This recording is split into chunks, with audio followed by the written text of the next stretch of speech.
So yun mga paps ko, nandito tayo sa Commonwealth. Okay, so yun na nga, pauwi tayo ng bahay.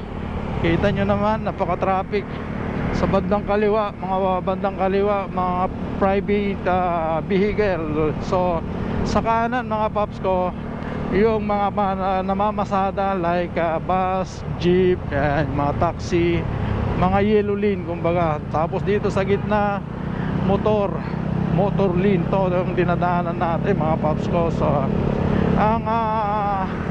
ang hindi mo dapat gawin dito mga paps ko is hindi ka lalagpas ng guhit ng motor lane at baka ikaw ay ma-incap mga paps. Alright, so tapos yung speed limit dapat hanggang hindi ka tataas ng 60 kilometers per hour, diba?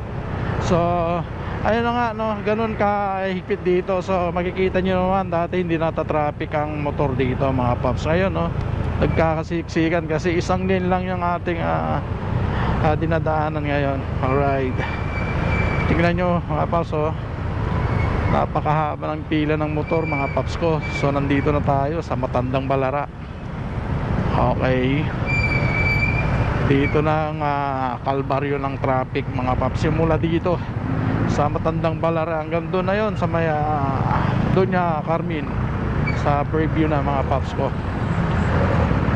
Minsan umaabot pa ng FCM sa may Fairview. Okay, so yun na nga, ganito ang buhay natin araw-araw.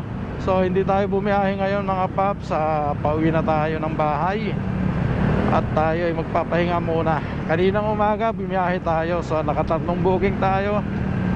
So ngayon pauwi na, let's go. Update lang to mga paps dito sa Commonwealth. Let's go.